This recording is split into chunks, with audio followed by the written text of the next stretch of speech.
Now, portfolio management is one such topic where you should score the maximum. Why is that so? Because now you have only 6 readings compared to what too many readings you had before.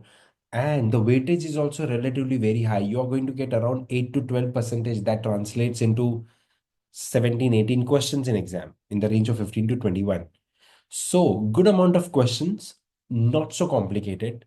The formulas are also similar of what you did in quants, like variance, covariance, and so on, right? So on the similar lines, portfolio is a very, very high scoring topic. All right, let's start. Okay. If the standard deviation of the returns of X and Y is provided to us, covariance is also provided to us. What are we supposed to calculate? We are supposed to calculate correlation. Remember, correlation is the formula of correlation between X and Y is covariance divided by the standard deviations. Am I correct? Standard deviation of X and standard deviation of Y multiplied. So now in order to find correlation, I have been provided with the covariance. The covariance is 0.009 divided by the standard deviation of X and standard deviation of Y multiplied. So let's first calculate the denominator. 0.6 into 0.4, store it. 0.009 divided by recall 1. Are you getting 0.0375 positive? Very easy. 0.0375. Everyone, all right? Easy, correct? That is B. You just have to be careful here with the words, whether they're asking you, sometimes they ask you the standard deviation or variance. So out of the 4 things, any 3 things will be provided to you. Very easy. Even though it's easy, there is high chance of such questions being asked, okay? Now, calculating the variance of two asset portfolio. Variance is weight of A square, variance of A, weight of B square, variance of B, and 2WA, WB covariance AB or correlation into standard deviations. What is least likely required out of the 3? Beta, weights, and standard deviation. Which one is least likely required, guys, to find the portfolio variance? Well, we don't need beta. We need weights and we need variance. We don't need the beta. All right, everyone? Next, there are benefits to diversification as long as the correlation coefficient of the asset is less than 1. There is a perfect positive correlation. No, then there is no benefit of diversification. There must be perfect negative correlation. Guys, see, understand the range of correlation is from -1 to +1, and in between there is 0. It's only at +1 where there is no diversification. Anything below +1, including 0.99, is going to result in diversification. So it's not only at -1. At -1, you get 100% diversification, but it's anything which is below +1, right? So the answer is, very rightly said, A. Anything below +1. All right. Now, there have been 2 stocks returns that are provided to us, and they are asking you for the covariance. Covariance for the 2 stocks. Now, guys, the traditional way is where you find the returns, the average returns, and then you do X minus X bar, Y minus Y bar. All right. There is also another way to do so. Can you press second 7 second clear? Press second 7 second clear. Everyone, can you press that? I don't know whether you all are aware about this technique or not. You can manually do, yes, whenever there is probability, you have to manually do. But when there is no probability, you can apply this. Now, when you press this, what do you get on your screen? When you press this, what do you get on your screen? When you press second 7 second clear, are you getting X01? X01 means this stock. And when you press down arrow, Y01 is this stock. Understood? So in X01, we will place 10 and then press enter. In Y01, I'll press 15, enter. Same way, this will go in X02, X03, and so on. This way, you can put in X and Y, A and B returns. So X02 will be 6, enter. Y02 will be 9, enter. X03 will be 8, enter. And Y will be 12, enter. Once you put all the numbers, can you press second 8? Once you put X and Y numbers, after that, can you press second 8? What do you get on your screen? When you press second 8, yes, you should get 1V. Are you getting this? If you don't have 1V, everyone, are you getting 1V?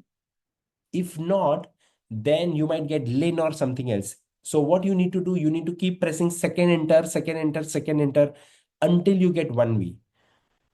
Are you getting this? 1V? 1V? 1V? Yes.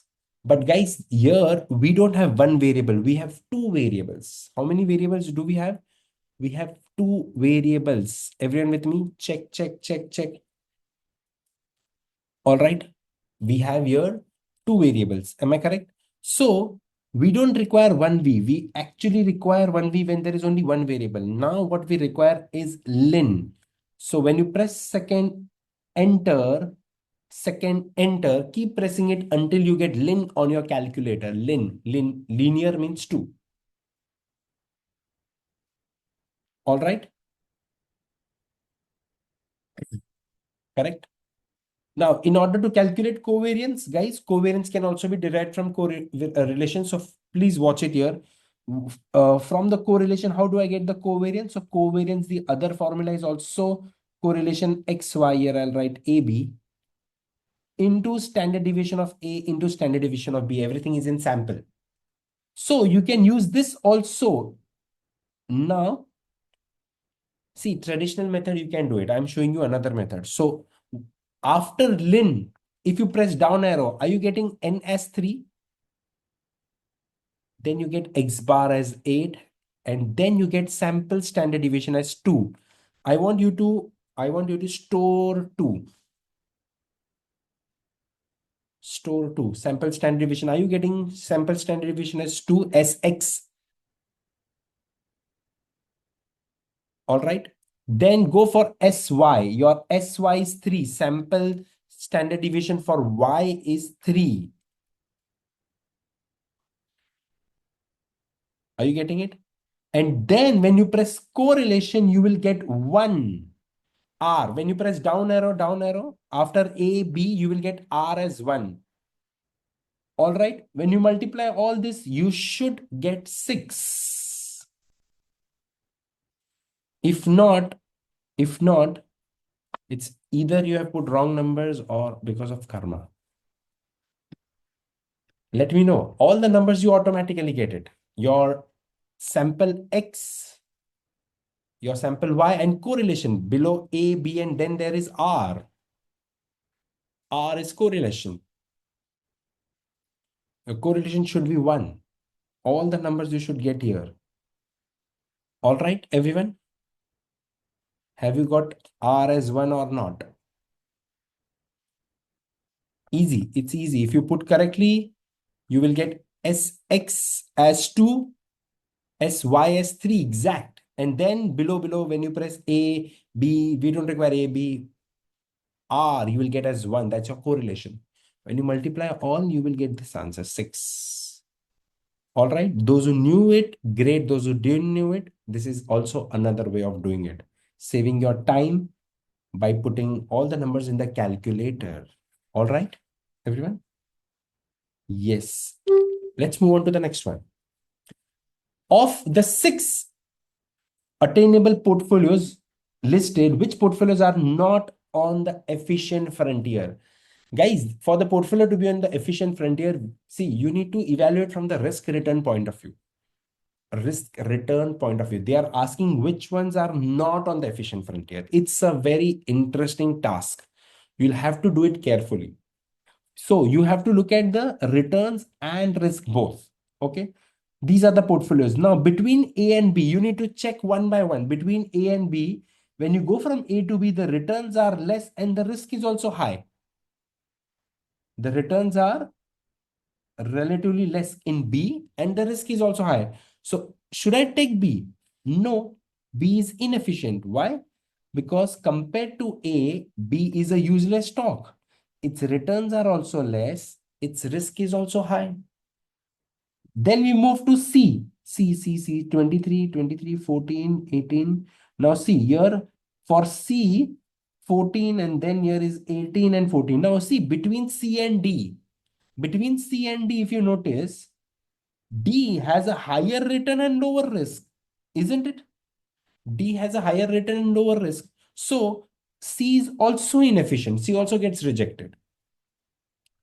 Understood? So now I have A and D in the list. A and D in the list. Okay, 26 is the return, 18 is the return. Less return, less risk. All fair till now. Now when I go to E, E is much lesser return and much lesser risk. Okay, all right. Look at F. Between F and D, both have same returns. But F has a higher risk. So F is rejected. F is inefficient because F has relatively higher risk. So which security is inefficient? I see B, C, and F. Do we have that choice? B, C, and F. Everyone check, check, check. Common sense is needed here, not any complication. All right, everyone got it? Check, check, check. Just confirm me. B, C, and F. Why? Because compared to these securities, we already have other securities which are either better in returns or lower in risk. All right, everyone, confirm. Got it? Now we move on to more discussion related to efficient frontier. The first two topic has so many questions related to risk return. The efficient frontier is best described as a set of attainable portfolios that gives investors, by the way, if you are aware about the efficient frontier, it starts from global minimum point. That's efficient frontier. Okay. Higher the risk, higher is the return, but these are securities which are best in the class, means these are portfolios which are best from the point of view of risk return. So it is best described as a set of attainable portfolios that gives investors highest expected return for any level of risk. Yes. Lowest risk for any given risk tolerance? No. Lowest risk for any given returns. Highest diversification? No. It's about risk and return. The answer accurately is A. Everyone with me? It matches the exact definition. Now, in the next one, they are asking you standard deviation of the portfolio. Two securities are perfectly positively correlated. You've been provided with their weights, weights, and standard deviation. Guys, let me tell you, when the securities are perfectly correlated, if you are aware from my, where is my portfolio management? Yes, if you're aware from my concepts here, when the securities weights are exact, then simply R is equal to +1. All you need to do is weight into standard deviation plus weight into standard deviation. This is what you will do when this is a shortcut that you will apply when their correlation is exactly +1 -1. You don't have to apply the whole formula. So my portfolio standard deviation is simply weight of A, standard deviation of A, plus weight of B into standard deviation of B. This formula you apply when the correlation is exactly +1. So here portfolio A is 30% its standard deviation with an asset of also 30%, plus B will be 70% with a standard deviation of 40. All right, 3 3s are 9, 7 4s are 28. This should be 37 if I'm not wrong. Are you getting 37, everyone? Check, check, check, check. All right, easy. Your formula compresses if the correlation is exactly +1 -1. Okay. So if two stocks have positive covariance, they are likely to be in the same industry. They exhibit a strong correlation of returns. Their rates of returns tend to change in the same direction. Now, so similar, right? All three. Which one is more accurate? Very interesting. They exhibit a strong correlation. Guys, covariance doesn't have a range. So how can you say the relation is strong? You can say it's positive or negative, but you cannot say it's strong because covariance does not give you the strength. So B is definitely not the answer. Whosoever is answered, how can B be the answer? Covariance does not tell you how much. All right. So covariance fails to provide you the degree. Positive, I understand, but how can you say that it is going to be strong correlation? No, that is only when I get the correlation number. They are likely to be in the same industry, not necessarily. There are stocks from the same industry which can be going on the complete different direction. So the returns tend to go in the same direction. That is the more accurate answer. It tests how strong you know the concept. If you just have read it at a flash, you will not understand the concept. Understood this? Everyone, all right, confirm, check, check, check. Not everyone is answering. So I'm presuming you all knew it. That's why. Hello, out there? Okay. Next.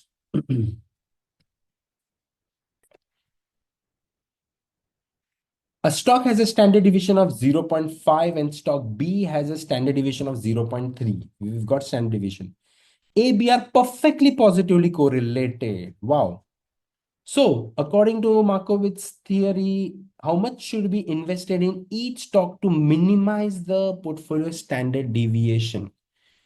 Now, guys, the lowest standard deviation, first of all, they are perfectly positively correlated.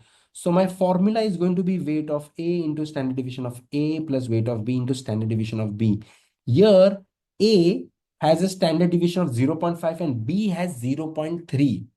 Guys, the lowest risk will be if I put 100% of my money in B, isn't it? That's going to be the lowest.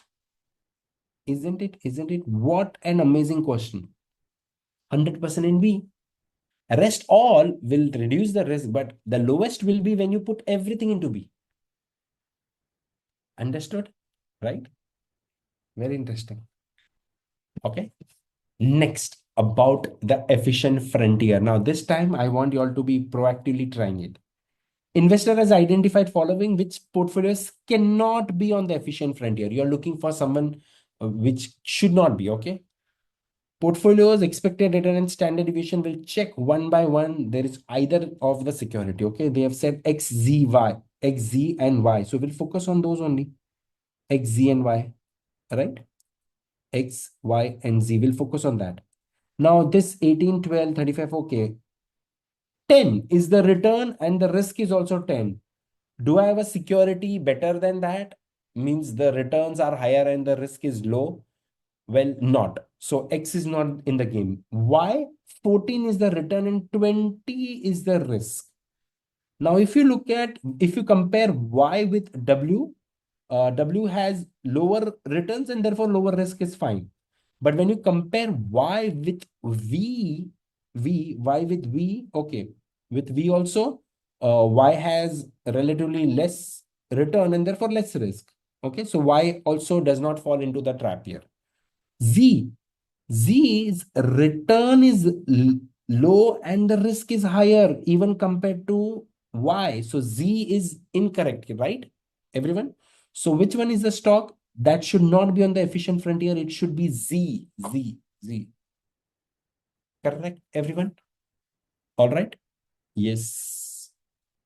The optimal portfolio in Markowitz framework occurs when investor achieves the diversified portfolio with the highest return, lowest risk, or highest utility. What is that optimal portfolio point? Optimal portfolio point is the point where this is your efficient frontier, this is your capital allocation line, which matches your indifference curve. And indifference curve talks about utility. Understood, everyone? So it's not about highest return or lowest risk. That is efficient frontier. Optimal portfolio is a point which is a combination, and that combination happens at a point which is between risk-free and risky returns, and that point is based on your indifference curve, which is based on utility, satisfaction. Understood this point, everyone? Clear? Just to give you an update, it is at this point, optimal risky portfolio. This is the point which basically is connected to your indifference curve. So without indifference curve, you will not realize where that point is. So this point is based on your indifference curve. Indifference curve gives you the idea about the risk aversion. Understood? Very interesting. Now, talking about risk aversion, there are three parameters, right? Risk averse, risk neutral, and risk seeker. We all assume that investors are by default risk averse.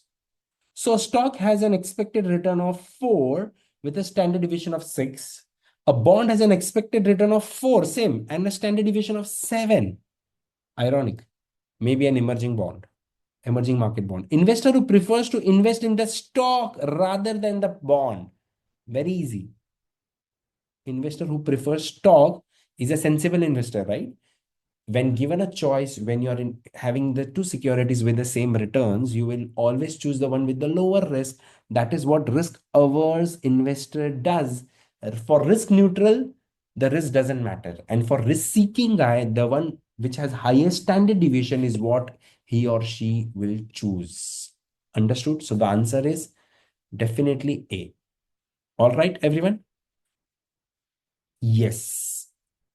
Which of the terms refer to the same type of risk? See, there are systematic risk and unsystematic risk, which is also called company specific risk or idiosyncratic risk. Okay. Systematic risk and firm, they are both different, right? They are not same. They are asking which one are same. Total risk and variance of return. Guys, risk is always calculated in terms of variance. So when I say total risk, which is systematic plus unsystematic, is nothing but the variance. Correct? Undiversifiable is systematic and unsystematic, no, they both are not same. So the answer is everyone B. B. Systematic risk is also called undiversifiable. All right, everyone. Next. Portfolios on the capital market line include some positive allocation to risk-free. Each contain different risky assets are perfectly positively correlated with each other. Perfectly positively correlated with each other, yes or no? Portfolios on the capital market line. Now, you know what?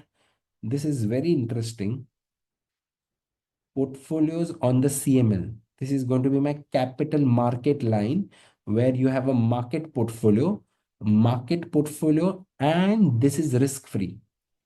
Now, step by step, I'll show you why the others are also wrong. Okay. So first of all, when you add risk free, right, that's how that's called a two factor or two portfolio. What do we say that? Two asset portfolio. Sorry. So include some positive allocation to risk free. Now, why is this statement correct? Because there can be negative allocation to risk free also whenever there is a leverage portfolio. So it's not necessary that it will be always positive. It can go beyond point M, which is leverage portfolio, where the allocation to risk free is not positive, negative. So A is not a proper statement. Each contain different risky assets? No, it also includes risk-free and risky. It's a combination of risk-free and risky. It cannot be only risky assets. So therefore, the choice I'm left is with are perfectly positively correlated with each other. See, when I say perfectly positively correlated with each other, because they are on the straight line, the correlation amongst them is maximum, and therefore the weighted average return or the weighted average risk is simply the addition of both. Understood? And also you need to understand one more thing: are perfectly positively correlated means you want both to perform well. All right. So when I say A and B are incorrect here, that's where I'm left with C. One of the assumption here is that the securities are perfectly positively correlated. So your allocation to risk-free and risky asset is not necessarily always positive, because when you do borrowing, it can be negative also. Understood, everyone? I have a question in option A. Some is mentioned, not all. Include some positive allocation to the risk-free. There has to be some allocation to risk-free for sure, but that need not be positive only. It can be negative also. Understood? It cannot be positive and negative both. It is either positive or negative. Positive means you are investing in risk-free. Negative means you are borrowing. So either you are investing or you are borrowing, not both. Understood? It's mutually exclusive. Clear? Now, the slope of characteristic line. The slope of characteristic line is very easy. Can someone answer this? Slope of the characteristic line is used to estimate what? We use slope of characteristic line. Come on, everyone try. The slope of characteristic line is used to estimate the beta. Yes. Everyone, very, very famous question. Okay, this. Next, expected rate of return is twice the 12% expected rate of return of market. So expected rate of return, and you have RM. RM is then going to be 12. So the expected return has to be 24, right? What is the beta if the risk-free is 6? Basically, they are asking me to use CAPM, right? Everyone, what is CAPM? Expected return is RF plus beta RM minus RF. Expected return is 24. RF is 12. Beta is what I have to find. Risk-free. Oh, sorry. RF is 6 and this is 12 minus 6. I'm just ignoring the percentages. So, all right, we can find the beta. 12 minus 6 is 6 into something plus 6 should give you 24. 4 minus 6 and then you have divided by 6. Are you getting the answer as 3? Check, check, check. Everyone, 3 is the answer. Yes, all right, easy. What is the risk measure associated with capital market line? See, the biggest difference between capital market line and security market line is that the CML is based on standard deviation. That is the total risk. Total risk. If they ask you SML security market line, then that's based on beta. CML is based on total risk. SML is based on systematic risk. That is beta. Understood, everyone? Which of the following statement about risk is not correct? You are looking for wrong one, right? Okay, the market portfolio has only systematic risk. Yes or no? The market portfolio has only systematic risk. Is it correct? Market portfolio. The total risk is equal to, they are looking for which one is not correct. See, when I look at market is the index. Index has only systematic risk. Index is fully diversified. So index does not have unsystematic risk.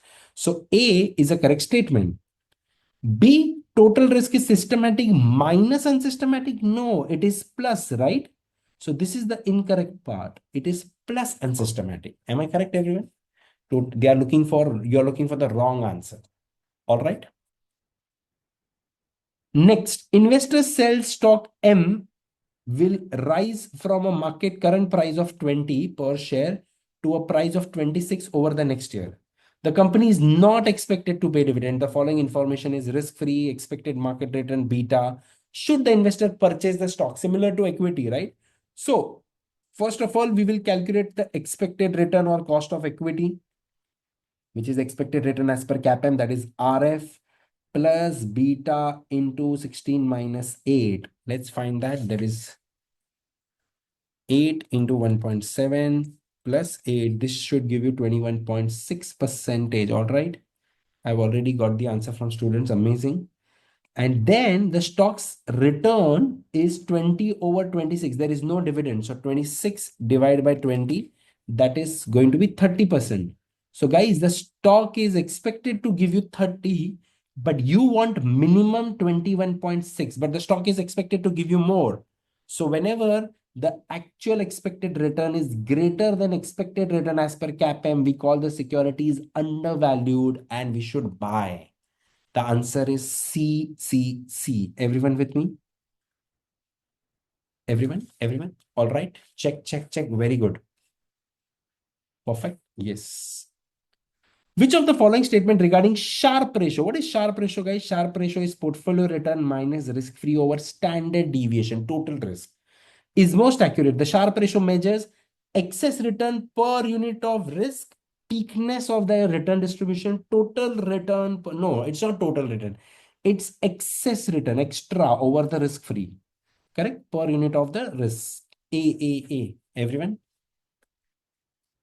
Next, they're asking you what is the beta if expected return is 1.5 times the 16% return on market. Similar, right? So my expected return is 1.5. My market 1.5 of 16. 1.5 of 16 into 1.5, that is 24% is my expected return, equals to RF is 8 plus RM minus RF, that is 16 minus 8 into the beta. We are looking for beta, so 8 plus, again, it's going to be 24 minus 8 divided by 8. You should get a beta of 2. Are you getting 2? Check, check, check, check, everyone. CAPM, we are still using CAPM. If they don't mention you anything, expected return is always CAPM. Clear?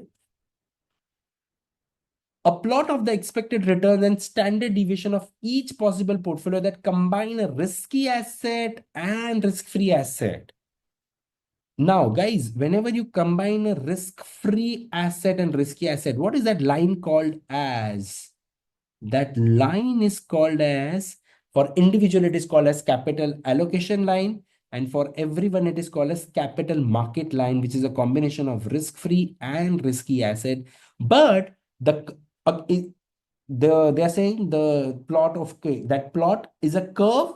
No. Is it convex? No, it's simply a straight line. Isn't it? Everyone, check, check, check, check, check. It's a straight line, right? CML or capital allocation line is a straight line. Whether it's a capital allocation or a CML, that shows you the linear relationship. All right, everyone. Next one. In the next one, you have been given mutual funds portfolio return, standard deviation, and beta. The risk-free rate is 5. Solely the Sharpe measure. You are looking for the Sharpe measure. Guys, for Sharpe measure, I require the portfolio return minus risk-free and standard deviation. We don't need the beta. So for example, for P, 13 minus 5 divided by 18, here my Sharpe answer is going to be 0.44. 15 minus 5 divided by 20, this is 0.5.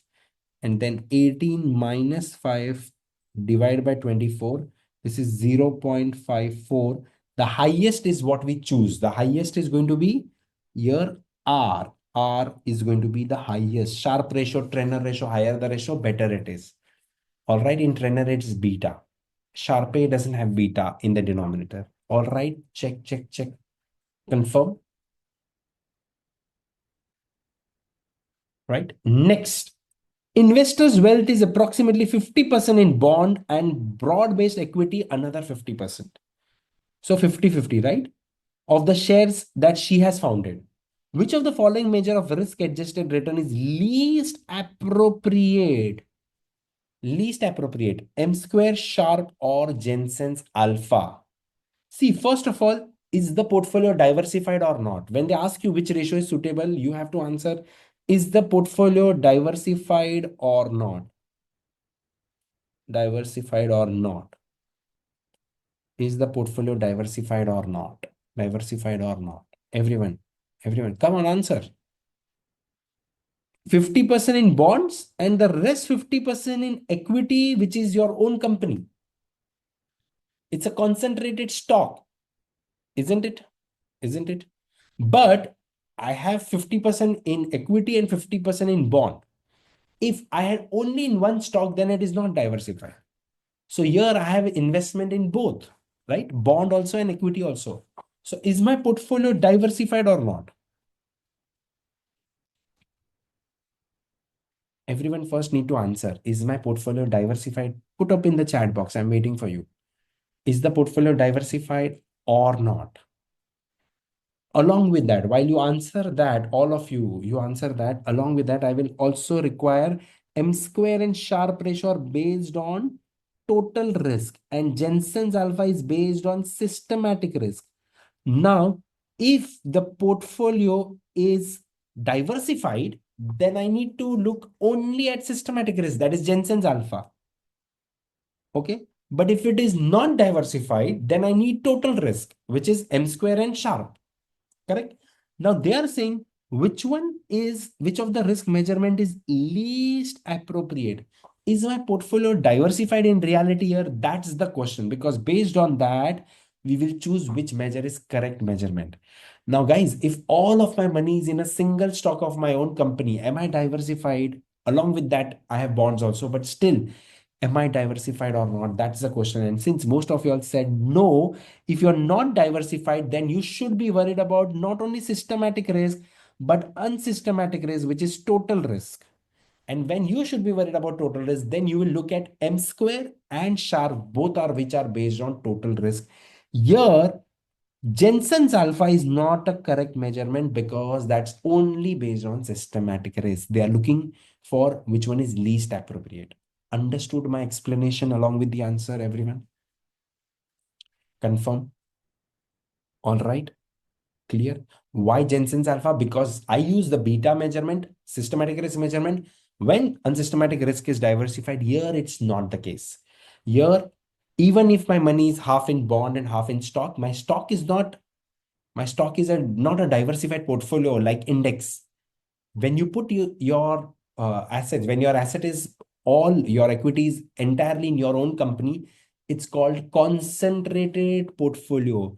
You will learn this in level 2 and level 3, which is called when you have your investment majorly in your own company, it's called concentrated. It's not a diversified portfolio. All right. Yes. Understood, everyone? Check, check, check. Perfect. Okay. Anyone? Any doubt? Okay. This is actually going to be in level 2 and level 3. Such a security is called concentrated portfolio. Which of the following information, given the following information, what is required rate of return for bin company? Okay, you are given inflation premium, real risk-free, beta, and market. Yes. Now you have to correctly choose which one is required here, right? So for expected return, I require risk-free. Guys, risk-free. Should I take 2 or should I also take 3? 2 plus 3, yes or no? Guys, when I say risk-free is nominal rate. Nominal is real plus inflation. So you should take 5 as risk-free. That is what they wanted to test here. We've done something similar concept in cons also. So my risk-free is going to be 5 plus RM minus RF. That is market risk premium, which is 4 into the beta. And then the beta is 1.3. What an amazing question. They wanted to see whether you knew the names. So 4 into 1.3 plus 5. Your answer should be 10.2. Are you with me? Check, check, check. All right. Understood? Market risk premium is RM minus RF. Everyone. And risk free is nominal, which is real plus inflation. Clear? All right. Yes. Next, which of the following pooled investment? Pooled investments are mutual funds, pension funds, sovereign wealth funds. They are pooled investments. Is least likely to trade at a price different from its NAV. Least likely. Now, mutual funds, they trade close to the NAV. ETF can be at premium or discount. Closed-ended funds are generally at discount. So amongst the three, it is the open-ended mutual funds which are close at the NAV, which are very close to the NAV. All right. Why not ETF? Because they can be at premium or discount. Closed-ended funds are mostly at discount. All right. Because the buyer there knows that this guy cannot sell it. A pooled investment fund with share price significantly difference from it and from its NAV, which I just discussed. Something which is going to be very far away from the NAV. Open-ended fund, NAV. ETF, premium or discount, but close. Not a big difference. Otherwise, there will be an arbitrage. Something which will be at very far away from the NAV is closed-ended fund. And in fact, in most of the cases, it will be at discount. Understood this? Everyone? Clear, clear, clear. Now, the portfolio management process had 3 steps: planning, execution, and feedback. The execution is the last step. In the portfolio management process is most likely execution is about feedback, also rebalancing. Okay, all of those decisions are in the, all of these decisions are in the feedback, giving the last step, feedback and rebalancing. Execution is where you're going to actually buy, sell securities. This is where you will decide which securities I should buy, how much proportion should be in debt and equity. All this comes in execution. So execution step includes asset allocation and security analysis, right? Performance measurement and rebalancing is in feedback step. Preparation of IPS is in planning step. So this is the only one, step 2. Understood, everyone? All right. Next. Which of the following types of investor is likely to have shortest investment horizon because they have huge liquidity needs, right? Here, foundations are for long term. Life insurance companies, see, within the insurance, there are two types of life, which are for very long period, property and casualty are for very short period. So between the life and property and casualty will be for shortest, mostly it is annual. Understood, everyone? Anyone has any doubt in this? Check, check, check. Next, the ratio of equally weighted portfolio standard deviation of returns to the average standard deviation of securities. What is this called as? In fact, this is the first formula of the topic. If you are aware, this is the first formula, which is actually called the diversification ratio. Where is it? Basics of portfolio planning, not this. Yeah, diversification ratio. Understood? What is this called as? Diversification ratio. And remember, this ratio, lower the ratio, the better it is. Are you with me, everyone? Diversification ratio is same. Standard deviation of portfolio of equally weighted securities to the standard deviation of portfolio of N securities. And I've written here, lower the ratio, the better it is. All right, everyone? Next. Which of the following institutional investor is most likely to have low liquidity needs? They don't need money in between. Pension fund, defined benefit, banks or property insurance companies. Everyone, banks they require liquidity because depositors will need their money, especially if they are in savings and current account, right? Property and casualty whenever there is a claim. But defined benefit pension plans, these are locked for a very long period, 20, 30 years. Understood? Everyone, only when there is when there is a retirement period. Clear? Why A? Anyone, any doubt? Okay. Identifying a benchmark for a client portfolio is most likely to be the part of when you need an appropriate benchmark in the planning, execution, and feedback. Planning, execution, and feedback. Which benchmark is suitable to my portfolio, that is discussed with the client. In which step? It is discussed with the client in the planning step itself. Everyone, right? In step number 1. Clear? Clear? Right? That is where you do the IPS. High risk tolerance, a long investment horizon, and a low liquidity needs are characteristics of defined benefit pension plan, bank, or insurance. Basically, who can take more risk here? Of course, amongst the three, who can take more risk here? Defined benefit pension plan, because they have a longer term horizon. So the answer is A. Everyone? All right. Next. Which of the following is typically the first general step in portfolio management? We all know first step in the portfolio is planning. Under the planning, what we do is that we understand the investor's objectives and constraints. That is nothing but writing a policy statement, which is what we call as IPS. So specific capital market expectation, development of investment strategy, no. Investment specific market expectation or market strategy, all of that is part of execution. All right, everyone? Yes. Categories of investment constraints in IPS. See, there are two objectives, risk and return. Constraints, I have a shortcut that I tell students and which is also in the notes. TTLLU, time horizon, tax constraints, legal and regulatory, liquidity, and unique circumstances. So which one is a constraint? Liquidity is a constraint. Tax is a constraint. Risk tolerance is not. They are asking for least likely. Risk tolerance is objective, isn't it? It's not a constraint, right? All of the following affect investors' risk tolerance except family situation. Family situation, of course, affects your risk tolerance. Ask any Indian student. It's just because of the family that they are not able to live their life the way they want. uh, Tax bracket, that will affect your risk tolerance or not. And years of experience investing in the market. Everyone, which one is not going to affect? All of the following affects investors' risk tolerance. Everyone.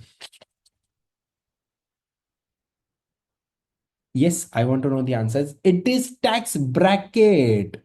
Tax bracket is not related to risk tolerance. It does help you in investment planning, but it is not, it is one of your constraints, correct? It does constitute a constraint, but that is not going to be the decider in your risk tolerance. It can be a decider in after tax returns. So it's more in the returns, not in risk tolerance. Years of experience of investing in the market, yes, that tells you whether you have risk appetite. Are you aware about the market, uncertainties or not? It does make a difference. Someone who's not aware about it, we should not recommend them risky investments. So tax bracket, what is wrong with tax bracket? It is not about investors' risk tolerance. It is more about investors' returns. Understood that? All other situational scenarios can affect your risk tolerance. Clear? Understood? That's why we ask questionnaire. We ask questionnaire for risk tolerance. Very important. This was. All right, everyone? Investors' ability to bear the risk is low and willingness to bear the risk is high. Guys, ability is low, willingness is high. Correct? We should always go with, even before reading the further question. Sorry, ability is low, willingness is high. We need to educate the investor and tell him, boss, go for lower risk. You don't have so much of a budget, right? So ability is low, willingness is high. The investment manager should most appropriately consider his risk tolerance as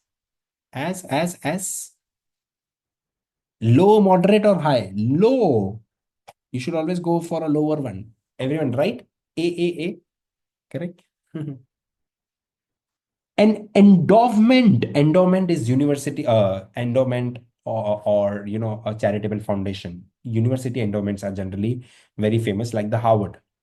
Is required by statute to pay out minimum percentage of its asset value. Yes, they have to do it to save taxes.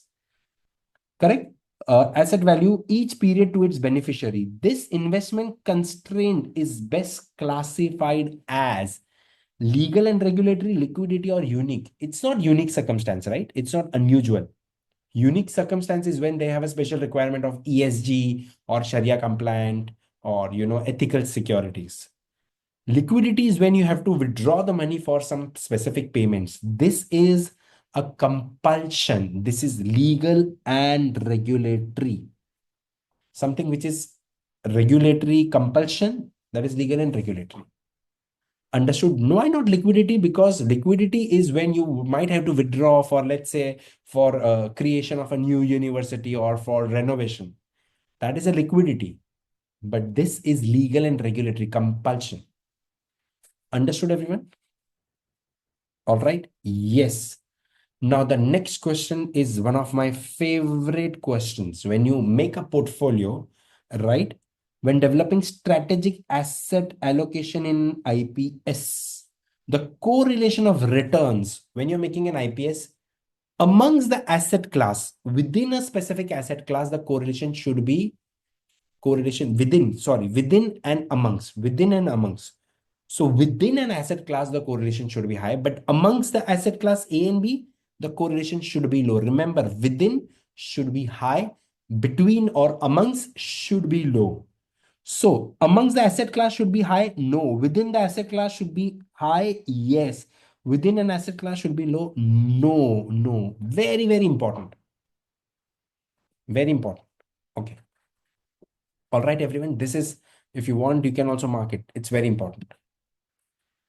A firm that invests majority of its portfolio to track a benchmark index and uses active investment strategy for remaining. So half in, let's say a majority of investment in a very passive portfolio, that is what we call as core, and the remaining is in active, which is what we call as satellite. A core satellite, a blended approach. Understood? It's called core satellite. Clear? Again, when preparing a strategic asset allocation, how the asset class should be defined with respect to correlation amongst. I've already discussed, but the reason I've put it here is they might ask in different way. So low correlation within should be high, and no correlation between these words, whatever way they change it, this is very, very crucial. Understood? You need to be patient here. Read it appropriately, least likely, or whatever the words are, don't rush. All right. Which of the following is most accurately describes cognitive? Now we are moving to behavioral. See, cognitive errors are those because of lack of information or understanding, which can be corrected. Emotional biases cannot be, right? You need to accommodate them. So which one of the below is a cognitive error? Related to cognitive error, they stem from feelings, impulses, or intuition? No, that is emotional bias. They are due primarily to faulty reasoning? Yes, because of incorrect interpretation. They are not related to conscious thought. Everyone, which one is the correct answer? B or C? B or C? It is emotional biases which are not related to conscious thought. Emotional biases are related to sentiments. So the correct answer is, everyone, B. A and C are the features of emotional bias. Understood, everyone? Everyone? Now, help me identify a bias. Which of the following behavioral bias is most likely related to information processing? Information processing, here it is loss aversion. Loss aversion is an emotional bias, right? Information processing is cognitive. Status quo or anchoring and adjustment? Which one? Anchoring and adjustment. What is anchoring and adjustment, guys? Anchor, the ship anchor, if you are aware. Anchoring and adjustment is a situation where it is related to information processing. Why? Because that is where you're stuck to an older information and your analysis is based around that. So it can be corrected by updating the information. But loss aversion or status quo, it is difficult to, it is an emotional bias. You're reluctant or you're worried about losses more than your gains. That is emotional. So the first two are emotional. Anchoring, you can be given information and correct it. Okay. Compared to emotional biases, cognitive errors are most likely difficult to overcome. No, they are manageable. Mitigated by information or related to intuition and impulses. Very easy. I have been discussing this. They can be mitigated by providing information. Everyone with me? All right. Yes. Next one. KRD bought a growth stock for 45 per share and subsequently fell by 35%. And she's reluctant to sell as she hopes the stock bounces back. Wow. It is most likely exhibiting which? So I bought a stock for 45 and subsequently fell by 35. I already got a heart attack, right?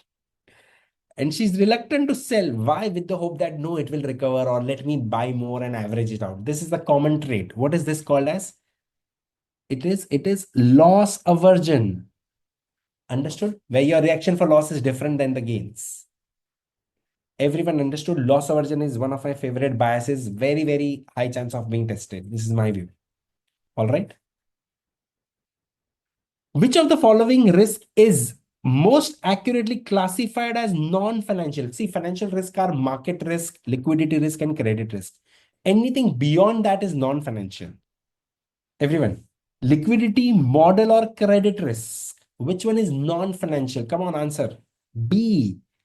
Liquidity and credit are financial. Liquidity, credit, and market. Three are financial. Rest all are non-financials. All right. An objective of risk management process. What is a risk management process? Where the senior management decides how much risk has to be acceptable for the company, right? So the objective is to eliminate the risk. No, you're not in the business to eliminate the risk. Identify risk faced by organization, yes. Minimize the risk faced by the organization, yes or no? Guys, your objective is not to eliminate or minimize the risk. See, you are in the business of taking risk. All you need to know is that how to identify which risk is how much so that you can control it. It is not C. Everyone who's answered C, minimizing the risk is not the objective of risk management process, but identifying the risk is. I know many of you all are feeling minimizing. Minimizing is not. Minimizing or reducing the risk is not our objective. If that was the objective, why not eliminate it? Why only minimize it? Why not eliminate it? Understood? Monitoring the risk is the objective, not reducing or minimizing. That is not the objective of risk management process. Understood? Everyone? Please correct. Minimizing or reducing or eliminating is not the objective of risk management process.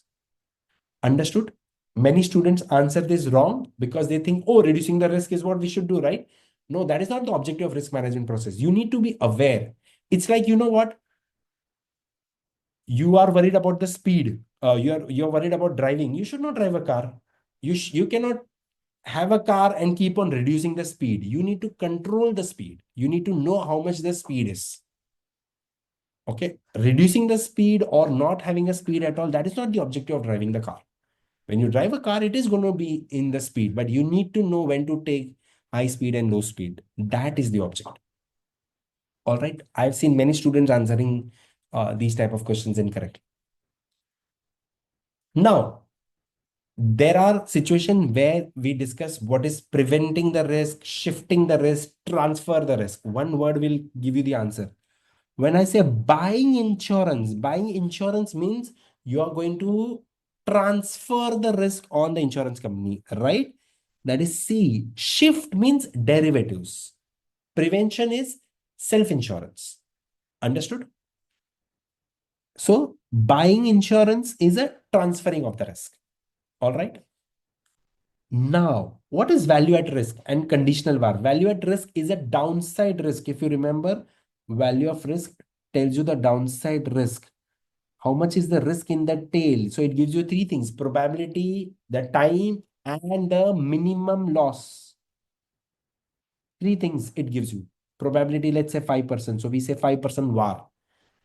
Are best described as a measure of liquidity risk, model risk, or tail risk because it is giving me the risk of the tail, one side. That is why they are called tail risk, extreme risk. Understood? Tail risk, tail risk. Risk governance is best described. Risk governance decisions are taken by the top management.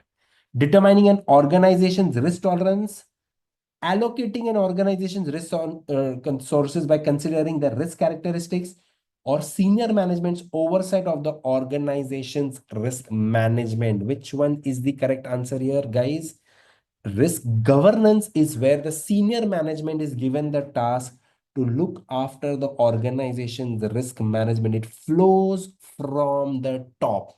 That is risk governance. B, allocating of the risk is called risk budgeting. It's not called risk governance. That is called risk budgeting.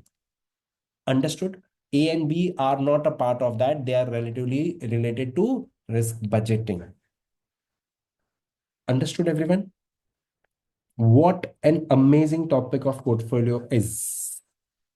All right, everyone. Perfect. Thank you.